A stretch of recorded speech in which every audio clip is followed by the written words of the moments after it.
Hey guys, Plant Papa here. So today I will be going over 5 essential items that you need for your 2025 thru hike, whether it's the Pacific Crest Trail or the Appalachian Trail, Continental Divide Trail, or whatever thru hike you might be going on. I'm going to give you 5 things that you absolutely must have for your health and for your safety. So number 5, first aid kit and what you might need in there. Let's check it out. Here's a few of the items that I would be taking in my first aid kit. Obviously band-aids, LEUKOTAPE. Now if you notice here, this is just a small amount of LEUKOTAPE, but when I was on the Pacific Crest Trail, I only used 1 strip the entire time, and yet I had this massive roll that was just taking up space and was creating more weight in my pack. So I've cut off 6 strips here, put it on some wax paper, and this is all I'll be taking on my next thru hike. Lightweight, and it'll certainly meet my requirements that I might need out there. Of course, some painkillers. Painkillers, you know, you don't want to be taking them too often. When I was on the trail, I was having some back issues, and I was actually taking quite a bit of painkiller, and that was part of my decision of getting off the trail when I did, is my back was not getting better. The painkillers were just a band-aid, so to speak, covering the pain. And it's not healthy to continuously take painkillers every single day. It's very hard on your organs, and just not a recipe for good health. So definitely you're going to want some. There's going to be the odd time where it's okay to take it. And of course, I've got some essential oils here. I've got tea tree and cedarwood. Tea tree I like because it's antiseptic, antibacterial, antifungal. So it's a great essential oil to have with you on the trail. I'll go over that a little bit later, and I'll show you how I use them and why I use them. And of course, I've got some sun lotion here. And another thing that I was just saying about painkillers is this here is a natural painkiller. It's got essential oils in it. It's good for arthritic pain or just aches and pains in general. I used it on the Pacific Crest Trail. I had a little bit of shoulder pain occasionally, so I would put that on there, and it worked perfectly. I could go a good couple hours on 1 application before having to reapply. It's topical, so you know you're not affecting your organs so much, and it's just a little more of a healthier option than going with regular painkillers all the time. So anyways, there's the number 5. I'm sure there's some other things people might think of, but that's basically what I had on the trail for the most part, and worked great for me. Let's go to number 4. So number 4, I have listed these basically dehydrated napkins. I use these every day on the Pacific Crest Trail.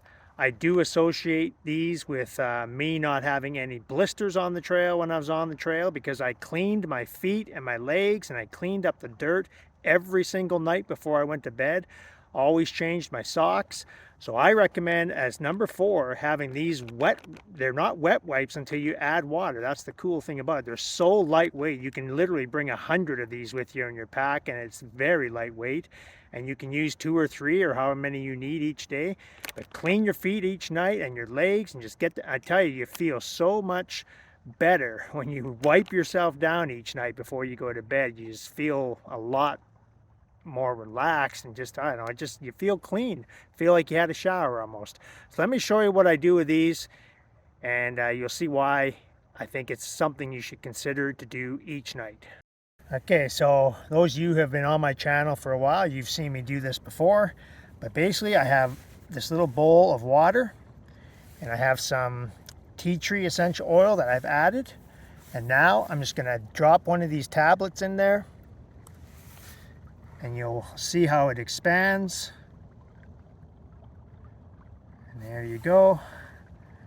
I just let it kind of soak it up a bit, and now you have a wet wipe. All right, so here's the wet wipe. It only takes like a couple of seconds for it to literally turn into a wet wipe. I mean, and that thing's pretty strong, and it smells great because I put tea tree on it. So now every night you wipe your feet down, your dirty legs, your face, your head, your underarms. I mean, you can basically have a sponge bath There's some nights I had to use 3 of them because my legs and my feet were so dirty. I had to use one of these for each leg, and then I took another one just to do the rest of my body. But it was fantastic. It smells amazing. Tea tree's antibacterial, so it helps to keep your smells down. You're still going to smell on a through hike, but it certainly makes a difference. So anyways, number 4, get yourself some of these, bring them on the trail. Like I said, you can carry like a whole bag. There's 100 in this small bag, and it weighs literally nothing. I mean, it's so lightweight, it's crazy. So definitely recommend those. There's different brands you can get. And of course, for all this stuff, we'll leave some links in the description so that you can just click on those and it'll take you right to Amazon, and you can buy them as you see fit. And we'd appreciate you doing that and using our affiliate links. It helps the channel a bit, and we appreciate you doing that. So let's head to number 3. All right, so number 3, water filtration. Obviously extremely important for your own health and safety. You have to filter your water. So whether you're sold on your Sawyer squeeze or what other water filtration system you've used, this is what I used. It was the Aquamira go-to water filtration system.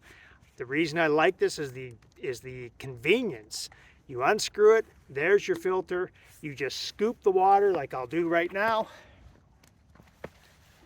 Got a nice stream here. Scoop up the water, put the lid back on, and that's it. You go, you start walking. No time wasted waiting for the Sawyer to filter or anything like that. Just scoop and go. You bite this tip just a little bit, not like really hard, just enough to get the water flowing, and you can squeeze. So you're basically sucking and squeezing, and that's how you get the water. I love this thing. It was so convenient. So I would definitely be taking that again when I go on my next through hike. And so that's it. Number 3 is pretty basic. Water filtration. Whatever system you choose to use, it is a must-have on the trail. I think that's pretty obvious. Let's go to number 2. Number 2 is your Far Out app that you will put on your phone. It is your navigation system. It literally will tell you where the next water source is. It'll tell you where the next campsite is. It'll tell you where your next potential resupply will be. I mean, it is the most invaluable tool you're going to use on the trail. You will be looking at that virtually every day, multiple times a day. People will put comments in there. So let's say you're looking for the next water source, and you look at your Far Out app and it says there's a water source 2 miles ahead. Well, let's say you're later in the season and that water source has dried up because it's a seasonal stream. Well, people will put comments in the comments section right at the bottom saying that, hey, this stream is no longer running, find an alternative. At least you'll know that if you come up on something else or you're at a water source, you may have to take more water with you, and so you'll be carrying more weight, but at least you won't run out of water. And I was really bad about not timing my water very well when I was on the Pacific Crest Trail. I didn't estimate very well. Let's put it that way. I didn't estimate very well how much I would need. So it's very important. Check the comments, but the Far Out app is by far number 2 of all the things you need. Number 2. Okay, so this is the Far Out app, and you can see I have the Oregon portion on here. So you got a map, just click on that, shows you the map for Oregon, and then you're just going to go, scroll it out, and then you can see all the campsites. There's one down here at the bottom. That's called Bobby Lake. So there's campsites there. Obviously there's water there as well. So you don't need to carry, if that's your destination, you don't need to carry a whole bunch of water with you. But you can see a little further up the trail, there's another campsite with 3 sites. And only half a mile further is another one. And then another couple miles further is another one. There's also a water source up here. So you just keep scrolling out, and you can see there's several campsites along that section. There's another one there.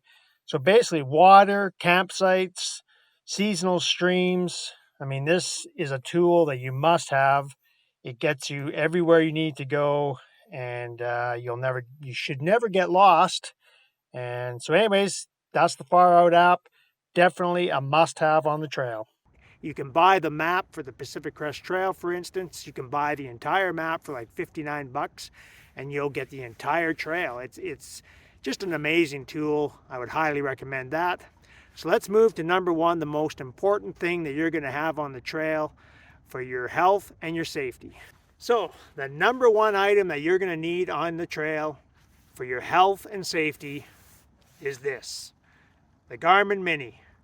This is your safety device. You have to have one of these. Well, you don't have to, but it would be very unwise not to have this. The beauty of this is your family and friends can track you. Now, don't make the mistake that I did. I bought the basic plan, and when I was out on the Pacific Crest Trail, my wife was following me, and I thought I had unlimited, they ping you or whatever. Every 10 minutes, they update where you are on the trail.